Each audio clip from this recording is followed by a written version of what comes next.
All right. Boy, I'll tell you what, man. I got to say this about Howie Roseman before I get Marcus on here.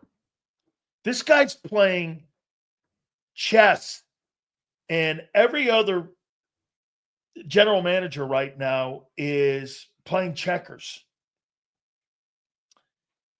The money that they give, I made this comment here the other day, yesterday actually. So when they released Slay, they got 4-3. When they released Bradbury, they got 2-1. And this Barkley deal, according to the NFL Players Association, is going to give him around $9 million in cap space when everything is said and done. That's $15.4 million. How he got the money to pay Baun today with those three dudes? And he rewarded them. If I'm a pending free agent and I see that and I'm going like this guy, this owner here, man, they give you the bag of money up front. Cap space is the most important thing in Philadelphia to that general manager. They spend the cash on the offense, and that cap space, they pay on defense. That's how that guy operates. He gets the money with the space that they create by restructuring the contracts. Don't be shocked if Jalen Hurts' deal is one of the deals that end up getting done next for Becton. I mean, it's incredible. This guy's having a fifth quarter of the Super Bowl. And look at Dallas. Where are they? You signed an overrated DT? All right. I can't wait to get Marcus on here, man. This guy just like, I mean, this guy doesn't have any days off here. I'm talking Howie Roseman. Let's bring our friend in from the Inquirer. And Marcus, I appreciate you doing this here. And here it is here, man. I mean, he ends up getting a $51 million 3-year contract with $36 million in, or $34 million, I think it is, in guarantees. I mean, just your takeaway initially here with how this contract all has transpired and what he's doing so far, Howie Roseman, in the offseason. Well, I think the biggest issue here is you've got a guy, Zack Bond, who's played 5 years in the league, and what's he made, like $8 million? If so that. He's going to take a chance. So say he goes out on the market, because I wrote a very pro Zack Bond column a week ago saying, you know, this should be the Eagles' priority. Whatever else they have to do to get Zack Bond back, that should be their priority. I like Milton Williams. I liked him the day he was drafted. I think he's outplayed his draft slot in, third round. Josh Sweat has been a good overall signing, an inconsistent guy. I'm not a Mekhi Becton guy. Zack Bond, to me, was the most important work to be done in the offseason, no matter what you had to do to get it done. So I did a lot of research into the money he was likely to get. And I thought the most guaranteed money he'd get was maybe $45 million, right? And he would probably go to a situation like TJ Edwards did a couple years ago, where they expected him to play 2 or 3 years and be productive, but for a team that was not great. So you put yourself in Zack Bond's situation. Say he cost himself, and I only deal in guaranteed money. So that's the only money that matters. Correct. So instead of $42 million, he got $35 million, right? So that's $8 million. That's a lot of money. It is. However, you don't know you're going to get that money. You're still 4 or 5 days from getting a whiff of how much of that money you're going to get. So he has a place where not only he likes to play, a place that loves him. Zack Bond has the capacity to be the next Seth Joyner, not playing wise, but affection wise. God bless Seth. I'll say this to his face. He is loved more than he was good. He's a good player, but he is adored compared to, he is appreciated much more than his play would warrant, because that's the kind of person he is. He fits Philadelphia. Zack Bond he understands that. He sees how Seth Joyner is regarded and how he has a second career, how Brian Dawkins had a second and third career. You know, Philadelphia loves its defensive stars. So he's got that going for him. He likes it here, he fits here, and the place loves him. Number one. Number two, he doesn't even have to be the third best defensive player on this team for this defense to be good.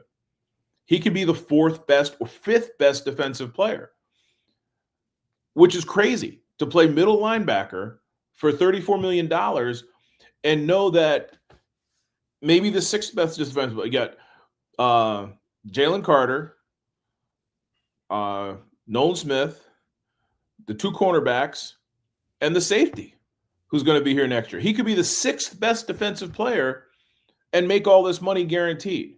So he doesn't have to – there's not a lot of pressure on him to be a superstar playmaker guy, right? But there's not a lot of pressure on any of them because they're all really good.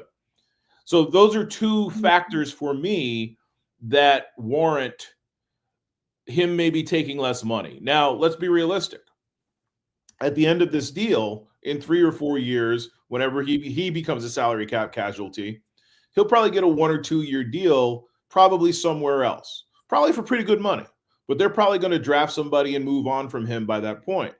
So he's probably looking at another contract at the age of 29 or 30, 31, where he's going to make another $10 to $12 million. So he's going to see that money eventually, or at least some of that money. But if he goes to another place, the place doesn't fit him. He doesn't succeed. He doesn't play well or doesn't play as well. He's not as well supported. Maybe his last contract is a 1 year deal for the minimum. And he's at a place where nobody cares about him for the next 20 years. It's going to be hard for him to buy a beer in Philadelphia for the next 20 years now, being an interception-getting, all-pro middle linebacker on the best team in Eagles history. It's going to be hard for him to buy a beer now. Imagine if they win another one or two while he's here. Let me throw this at you then. Again, let me play the other side of this. How do you know he's not going to be a James Bradbury where you signed him to a 3-year, $38 million deal coming off an all-pro season where you helped the team get to the Super Bowl, and all of a sudden all the things that you just say where this guy's a 1 year wonder, where he's never done this his entire career, why am I to believe that that guy's going to start stringing great careers or great seasons together? Is it because of the personnel around him? Is it because of Vic? I think what you said is environment. I'm playing with really good players.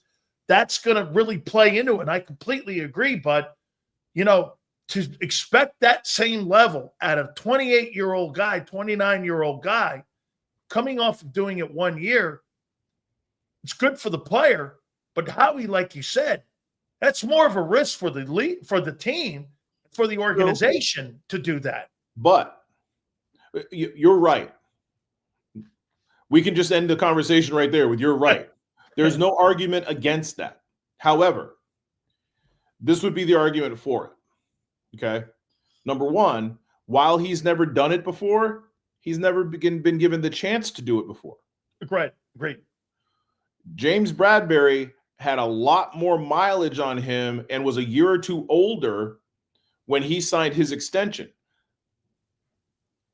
Cornerbacks tend to go off the cliff faster than anybody else, just to use the James Bradbury example. Yep. And James Bradbury wasn't supported defensively the way that Zack Bond, we expect Zack Bond to be supported. All the players that will support him over the next 2 or 3 years are younger than him and ascending, we think. Yeah.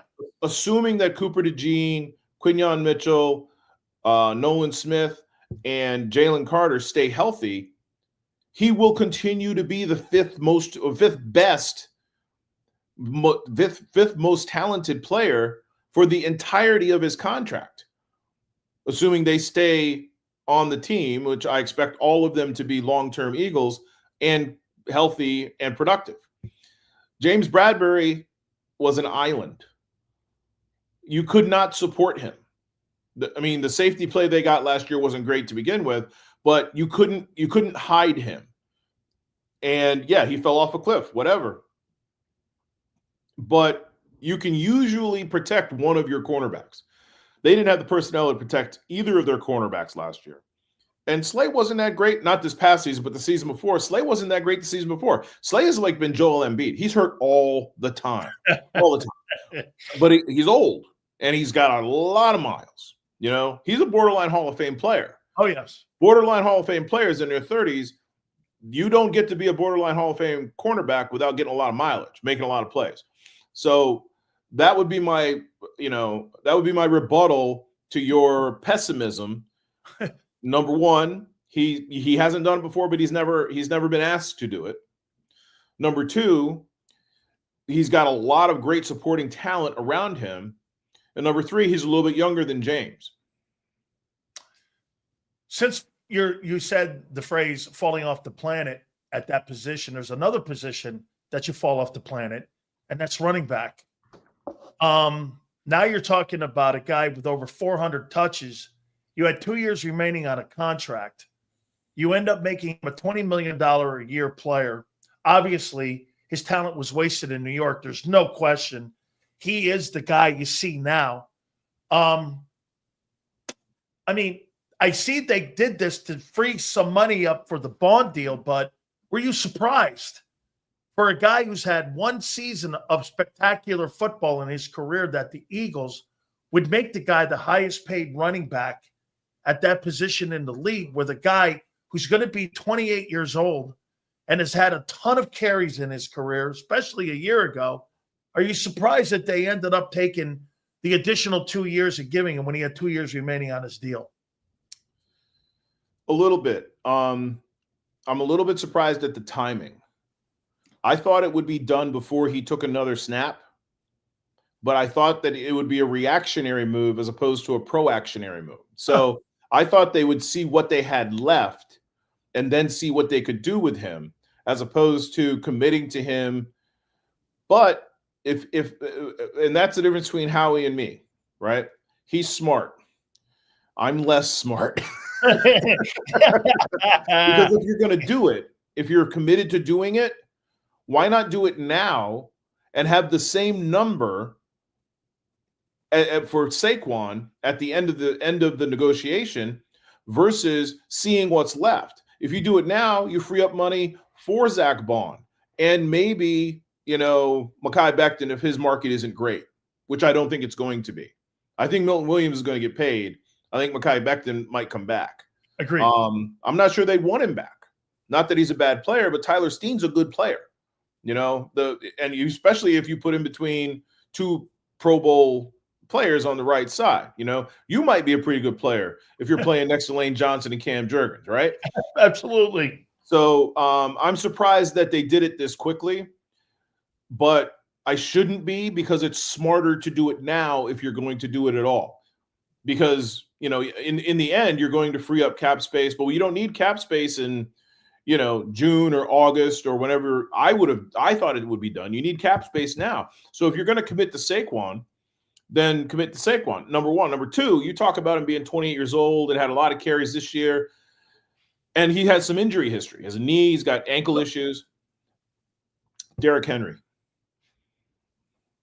Yeah, I mean, that's my rebuttal. Derrick Henry. Yeah. Derrick Henry should not be doing anything like what he's doing right now.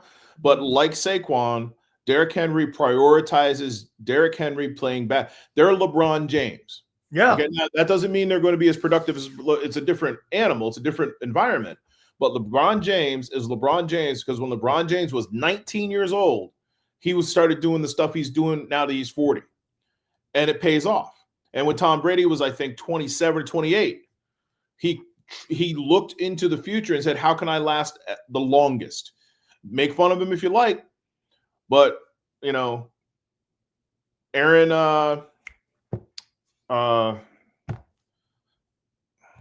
the guy just was cut by the Jets. Greatest quarterback ever. Aaron Rodgers. Aaron Rodgers. There's something in that ayahuasca tea, man. He's been doing a lot. He's been doing a lot of his own research. Hey, too many mirages, I think, that he's seeing. And maybe not enough. Maybe not enough, right. All right. Well, let me throw this at you now. Since this guy's playing the Wizard of Oz, and Howie Roseman's now the wizard, the grand wizard here, it seems, of the NFL, do you think he works his magic? And are you a fan to try to land Myles Garrett for this football team? They won the Super Bowl without him. You know, they're the betting favorite, them in Washington, to land this guy. It would be a freak show if they ended up getting Baun, adding Myles Garrett to this defense. I mean, you're starting to talk about steel curtain stuff to me here, Marcus. If you're landing a guy like that, I mean, would you be a fan, or do you think it's feasible? I would not be a fan. I think it would be bad business. And if I'm an Eagles fan, I wouldn't be a fan because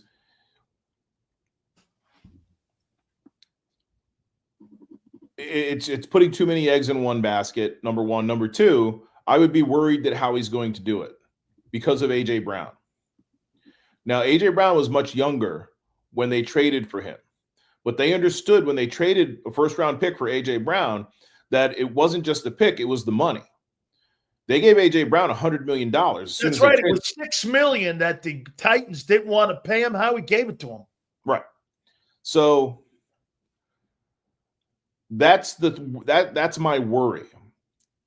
I don't think Myles Garrett will be worth the money at the end of his next contract.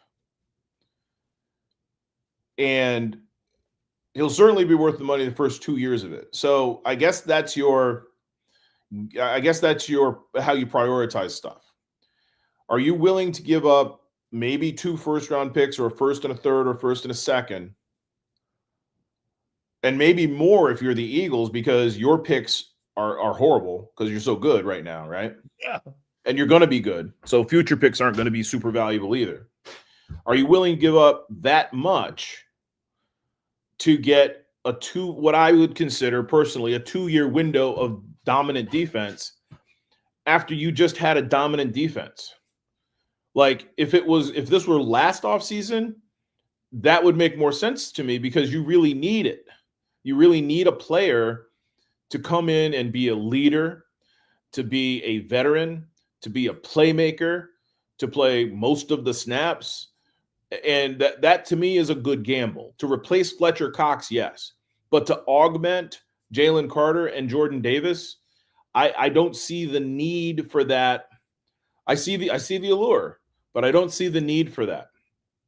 And once you do that, you're okay. If you acquire and extend Myles Garrett, you are saying goodbye to Jordan Davis, which I know isn't breaking anybody's heart, but you also might be saying goodbye to Nolan Smith or Jalen Carter because there's just not going to be enough money down the road unless you're not A.J. Brown's not on your team, or Saquon Barkley's not on your team, or Jalen Hurts isn't on your team, because he's going to take a lot of that pie.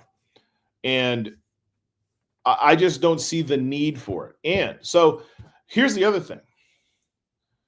Say you trade for him and you're trading, say, 2 late first-round picks. That's it. That's all and you're spending a lot of money on it, okay? Nolan Smith is a late first-round pick. Yeah. So you're trading Nolan Smith and spending all this money and trading another Nolan Smith. I mean, there's value in the 30s. There really is. Early second round. Best player available down there. Most Cooper players. DeJean is in the 30s. Okay. Yeah. Yeah. So you're trading Cooper DeJean and Nolan Smith and paying him, making him the highest paid defensive player in history for maybe a 2 or 3 year window. I think if I'm Howie and I'm on this roll and I've kind of got this thing gamed, I would bet on myself. If Howie trades for Myles Garrett, he's not betting on himself. He's betting on Myles Garrett. Finally here. Are you under the belief that at the end of the 25 season, Jalen Carter becomes eligible for a contract extension, or you get to pick up the option and you get to extend him. Do you believe the Philadelphia Eagles, and Chris Jones right now currently makes $31.7 million, with the cap escalating the way it is at 18% each year, do you truly believe that the Eagles are going to pay in excess of near $40 million a year for a defensive tackle? I don't think it'll be that number. I think 35. It'll be a little bit less. 35. Yeah, 35, 34, 35. Yes.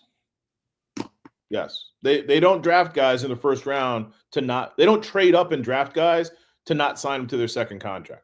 One of the things that Joe Banner explained to me long time ago was if you don't sign your first or second round pick to a second contract, you've blown the pick. That's right.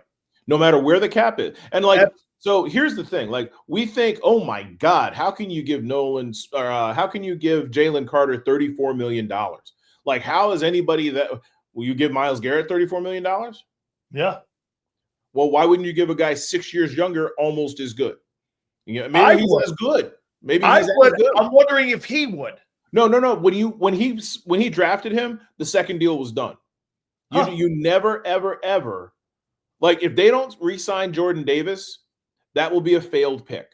I don't think they do, because that's fine. That's a $13 million better though. That's a $13 million. That's a $13 million a year for a guy who plays 20 snaps a game. Right. So that's a failed pick. I'm not saying they should or shouldn't, but the evaluation of your draft pick, as I said, Banner explained this to me a long time ago. He kind of set this scale. He's one of the guys that put money long before the OTC guys or whoever were putting monetary values on draft picks. He was putting monetary values on draft picks, right? He explained to me that his goal, not as the general manager, he wasn't a general manager, but his goal as the cap guy was to draft, or if it's in the first 10, you should have them for their career, right? Top 10 guys, you should have them for their career. If it's anywhere from 10 to 30 at the time, before it became 32, 10 to 30, second contract at least. Second rounders, second contract, at least 50% of the time. Everything else is kind of off the table. And this was way back then. So probably third rounders were the old late second rounders, because there's so much more knowledge now, so much more data, things are more predictable. That the support systems are better, the nutrition is better, the training is better. Milton Williams should be a second contract guy, right? Jalix Hunt, I believe he's a third round pick. Should be a second contract guy, right? Yep. That said, it's slam dunk. He will be extended if he's as productive next year as he was this past season. Not only is Jalen Carter going to get his money, he's going to deserve his money, because that's what the market is. Incredible what this guy's done here the last couple days here too, man. I mean, they're going to roll this thing back. They're going to be the favorites again. My opinion, I don't think with anybody on that schedule they got, Marcus, I don't think they're not going to be favored in every game that they're going to play in this coming season. I'm not saying they're going to win them all, but they might not be favored at DC.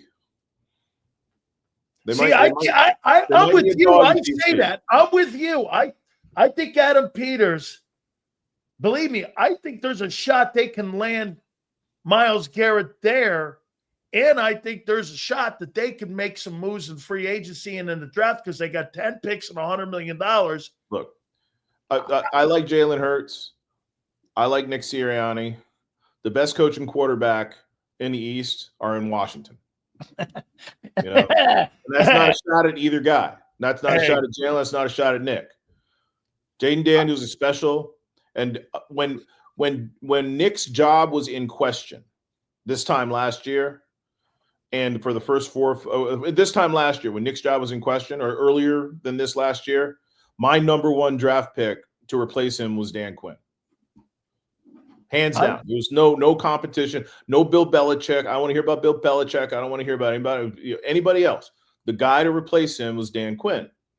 I didn't know Jaden Daniels was going to be this good this quickly, but I knew he was going to be if he could, because he's pretty light in the butt. He's a little light in the ass, right? Yeah, he So I is. wasn't sure he'd be able to endure an NFL season with a questionable offensive line. But Jaden Daniels and Dan Quinn are great. They're really good. And that's why they might be favored that one game in DC, all things being equal. But you're right. I mean, this is the most talented Eagles team in history. Yes. Next year might be more talented. It might be a better team than any other team in Eagles history because so many of the players that were younger should be better. Jordan Davis should be better. Jalix Hunt should be better. Nolan Smith should be better. Jalen Carter should be better. Quinyon Mitchell, if possible, should be better. Cooper DeJean should be better. Reed Blankenship, who had a good year, should be better. Zack Bond should be better. That's 8 guys, and that's just on defense. Cam Jurgens should be better. Jordan Mailata should be even better. He's still learning. Landon Dickerson should be better. Think about that. Devontae Smith, who we haven't mentioned, their most exciting draft pick in the last 10 years, 15 years, should be better. If you were an Eagles fan, you should wake up every morning happy. Just be happy. You have the best team, and it's going to be better next year. That's who else should be better? You know who else should be better? Who? The coach and the quarterback. Hey. The quarterback will be entering his 6th season, and the coach will be entering his 5th. Wait a minute. You just said Eagle fans be happy. That's hard. Kind of an oxymoron, isn't it? I know. It's a very uncomfortable place to be, favored and sitting pretty. You think about it, like all the question marks after the great seasons the Eagles have had. Every offseason was like, oh, what about this? Is this guy going to be healthy? Can this guy play? I mean, nobody's looking forward to like Ron Jaworski circa 1981. Nobody was like, oh yeah, we can't wait to see Jaws get. No, they were happy. Jaws is a good quarterback. Jaws is a good quarterback. He had a great year that year. So my point being, there are so many guys with the arrow pointing up who are high character, productive, pleasant, well-adjusted to Philadelphia guys who've had success and know how hard success is to attain success at the highest level in the NFL. And they're hungry. That's the thing that was most remarkable to me about the Eagles as they went to the Super Bowl, won the Super Bowl when they were on the field, not in the locker room. They were a little crazy in the locker room, on the field and in the parade. They were just ready to. They could have practiced on that parade on Friday. They could have practiced on Saturday. Yes, they were ready to go. It was the business, Absolutely, there, Marcus. I appreciate it. Thank you so much for finding time on these busy times right now, especially in free agency for this Eagle team. It's incredible, like you said. If you're an Eagle fan, you should wake up going, "Hey, man." Before you felt like the Cubs about 20 years ago. Now you're like, "Hey, this is normal here," and like. It's not been normal. So, Marcus, thank you, my friend. Thanks for having me, Dan. All right. You bet, man. That is our good friend, Marcus Hayes from the Philadelphia Inquirer. Please make sure you read his stuff.